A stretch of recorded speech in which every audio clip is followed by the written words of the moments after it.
video, I want to talk about keeping your yard wild. Do you hear the birds in the background? There is a saw in the background, but I hear the birds. And there's wildlife. I'll show you some wildlife that's on this land that I'm lucky enough to live on.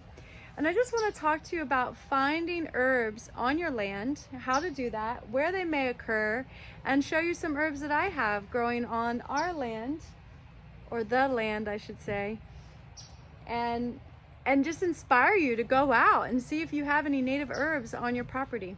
All right, let's get started. Okay, so here I'm back here in the perimeter, and this is all the way the back end of the lot. And here is some native eastern horsemint, native to James Island. You can see these are the seed pods, and it's in the mint family. And down here is the leafy plant, and this is, I mean, it tastes just like oregano. I love this plant, and so I've been able to dig up a little bit and put it in my garden bed. I'm gonna work with these seed heads.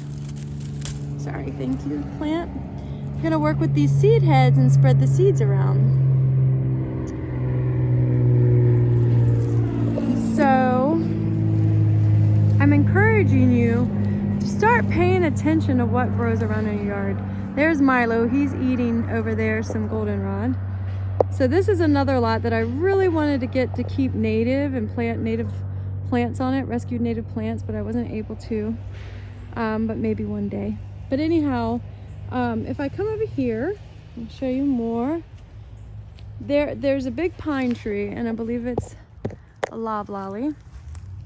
But there's a ton of sassafras over here. But if I just look like this, I don't see Yaupon, and I have sassafras, and there's black cherry.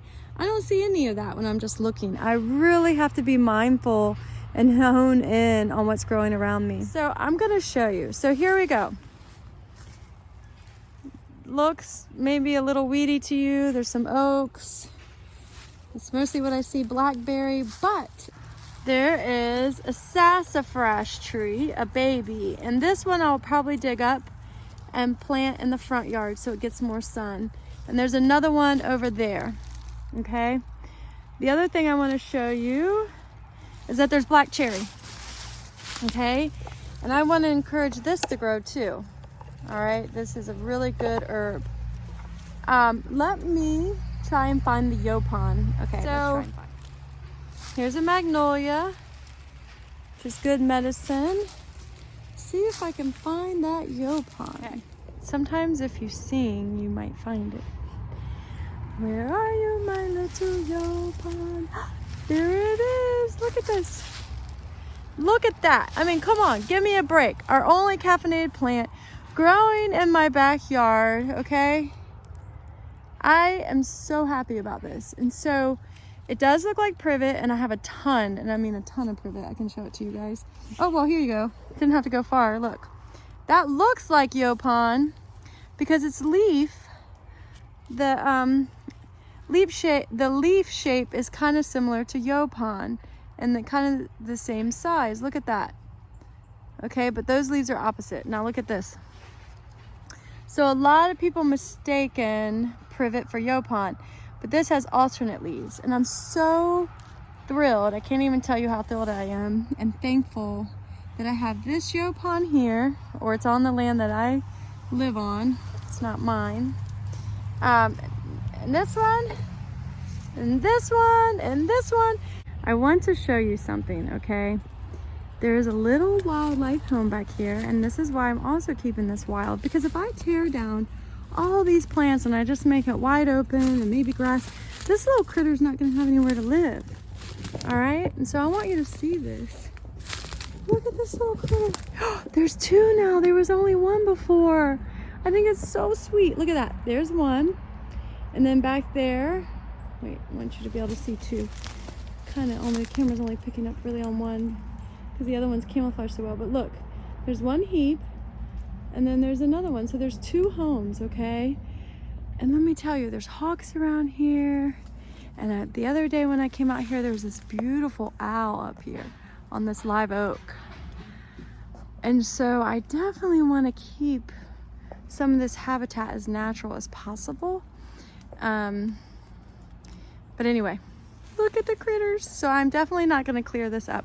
I might get rid of some of the invasives and encourage the natives again and keep this little area a little bit cleared, not a lot, because I want them to have a home. But isn't that cool? So I really just wanted to show you why it's so important to keep the perimeter of your yard wild, okay? And I will make it look a little bit more maintained and aesthetically pleasing, but I'm not really worried about that right away, right?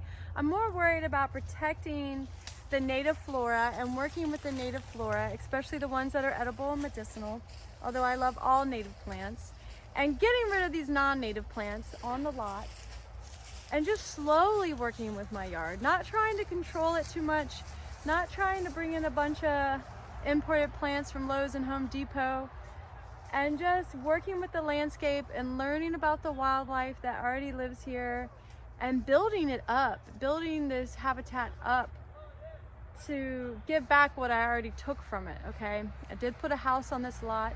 There weren't any trees. There was a lot of broom sedge where it was, so I have saved some broom sedge.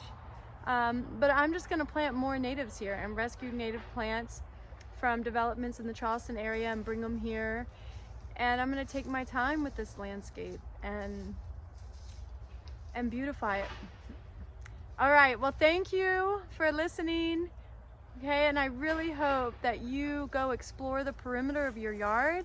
You look really closely. I recommend picking an area and just going to that area, okay? And maybe trying to key out and learn every single plant within a small area. And I hope that somewhere along the perimeter of your yard, the mower hasn't been able to get to it, or you have kept it wild. All right, be well.